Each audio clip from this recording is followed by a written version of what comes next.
Una pequeña reflexión sobre Isaías capítulo 41 y verso número 6, que nos dice: Pero tú, Israel, siervo mío eres, tú, Jacob, a quien yo escogí, descendencia de Abraham, mi amigo.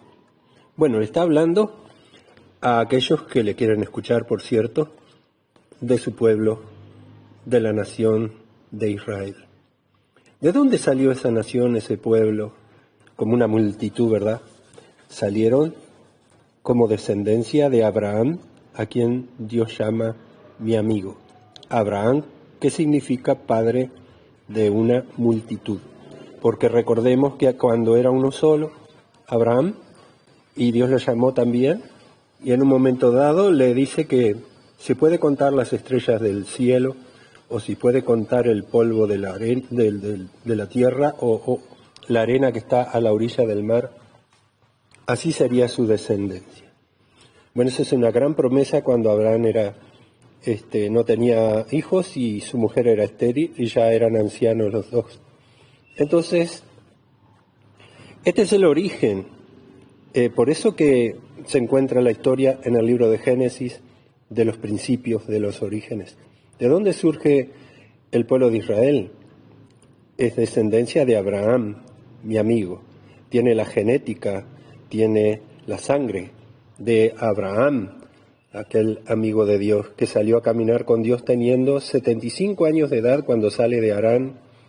Y nos dice, nos registra en la Escritura que Abraham murió de edad de 175 años. Así que sale a caminar con Dios con 75 años y muere con 175. Quiere decir que Abraham caminó 100 años con Dios. Qué maravilla, ¿verdad? Cuánta gente empieza a caminar y no sigue, se sale del camino o anda cojeando. Pero Abraham salió a caminar con Dios y caminó 100 años. Entonces, ahí le está hablando Isaías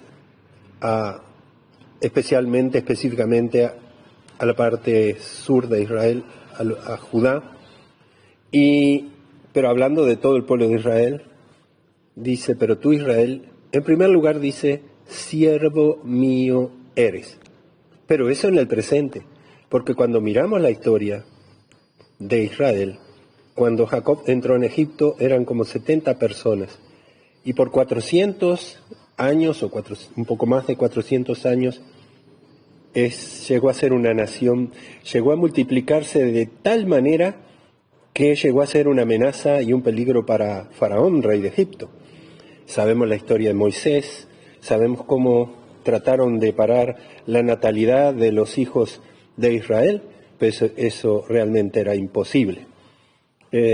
Entonces, llegó al poder otros faraones que no conocían a José ni sabían la historia de cómo Dios había preservado al país de Egipto de la hambruna que hubo en los tiempos de José.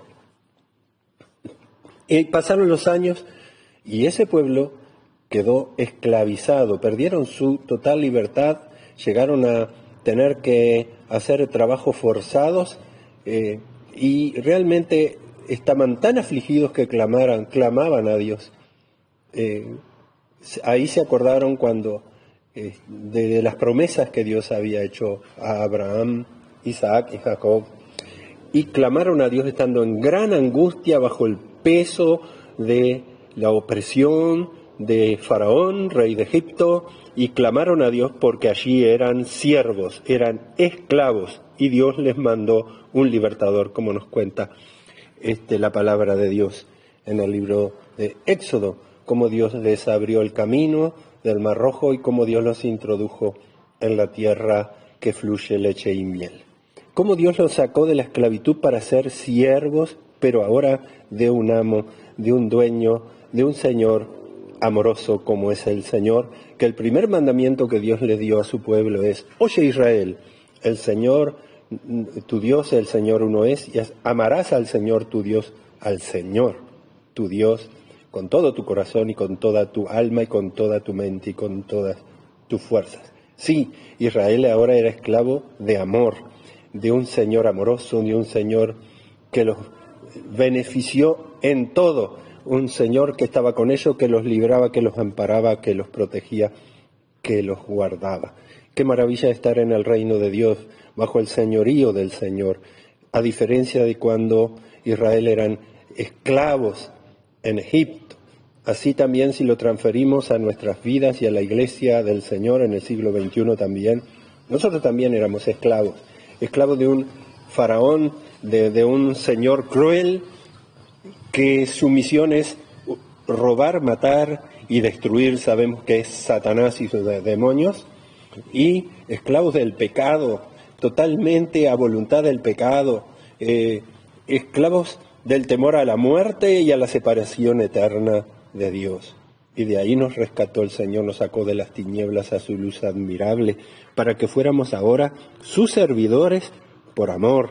Y más allá, porque si acá dice que Abraham fue amigo de Dios, ese es el propósito y el deseo de Dios, que aquellos que han sido salvados y liberados y limpiados, y que ahora son sus hijos y servidores, seamos amigos de Dios. Como Jesús le dijo a sus discípulos, ya no los voy a llamar siervos, porque el siervo no sabe lo que hace su Señor, ¿verdad?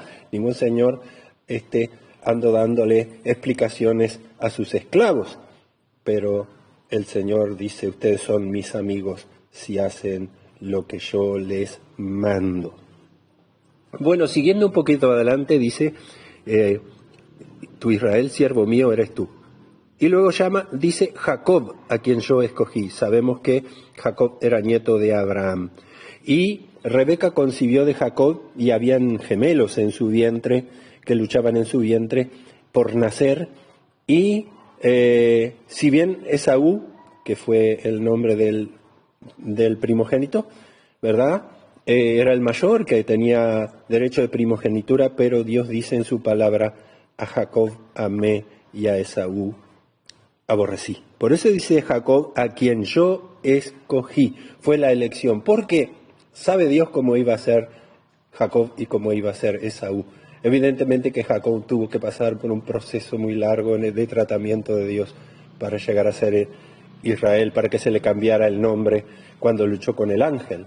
Pero Esaú era un profano, dice la palabra en el libro de Hebreos. Era un profano porque él menospreció la bendición de Dios, y hasta por un plato de comida, por un placer momentáneo para llenar una necesidad momentánea. ¿Para qué me sirve la primogenitura?, dijo él, y vendió su primogenitura a su hermano menor, Jacob, por un plato de lentejas. ¿Cuánta gente en este mundo hace lo mismo, verdad? Desprecia la bendición de Dios. Por favor, hay que valor. No hay nada que tenga mayor precio, ¿sabes? Tener la bendición de Dios. Las promesas de Dios estaban sobre el primogénito, pero él despreció todo eso, y luego ni con las lágrimas pudo cambiar esa situación. Por eso dice Jacob, a quien yo escogí. Luego más lejos de que sean perfectos los que el Señor llamó, sabemos cómo entre los 12 había un Judas, los discípulos de Jesús, también había un Pedro que llegó a negarlo con maldición, aunque después, qué importante, se arrepintió con gran arrepentimiento y Dios lo restauró. Y aquellos discípulos que discutían quién va a ser el mayor entre nosotros. El tema es el trato de Dios con cada uno para sacar una joya de aquellas piedras que no tenían forma. Así hace el Señor con sus hijos. Vos podés pensar quizás, ¿quién soy yo? Quizás tengo tantos aristas en mi vida, he cometido tantos errores, pero Dios está tratando con la vida de sus hijos. Dios dice en el libro de Hebreos, al hijo que ama, lo disciplina y castiga. Al que su hijo lo corrige. Y así estamos en tratamiento de Dios para llegar a ser esa joya, como llegó a ser Jacob, una joya preciosa en las manos del Señor. Luego dice, para terminar, descendencia de Abraham, mi amigo. Y Abraham, entonces, es como que va de adelante para atrás. Primero le habla a la gran multitud, ¿verdad?, de judíos, descendientes, ¿verdad?, de ese patriarca, aunque hoy día patriarca mucha gente lo toma de mala palabra, pero es Así es como lo menciona la Biblia, la palabra de Dios, que hay padres y madres de Israel. Y dice entonces, es como que tendríamos que empezar de atrás para adelante. Primero Abraham, luego de sus hijos Isaac, Jacob, ¿verdad? Dios escoge a Jacob y no a Esaú, porque Esaú incluso tomó mujeres de ahí, de la tierra de los filisteos, no buscó la voluntad de Dios para casarse según Dios manda, no unirse en yugo desigual. Esas mujeres eran un fastidio para Rebeca, eran, la verdad, mujeres que estaban en la idolatría y en toda clase de prácticas, seguro que inmorales también, y no fueron de ninguna bendición lo que escogió Esaú. Después, como de repente, como queriendo arreglar la cosa, tomó de las hijas de Ismael, pero nada pudo cambiar sus malas conductas, ¿verdad? Por eso Dios escoge a Jacob, que lejos de ser perfecto, ustedes saben que fue un suplantador, realmente hizo muchas cosas mal, pero él apreciaba la bendición y quería la bendición y llegó a pelearse hasta con un ángel para que recibiera la bendición de Dios, y luego recibió la bendición pero quedó cojeando de por vida. Así también los que son tratados por Dios nunca van a poder ser iguales en su fuerza natural cuando Dios rompe lo que es natural, lo que es de la carne, lo que es del yo, todas estas cosas, y surge la piedra preciosa que Dios quiere sacar de la vida de cada uno.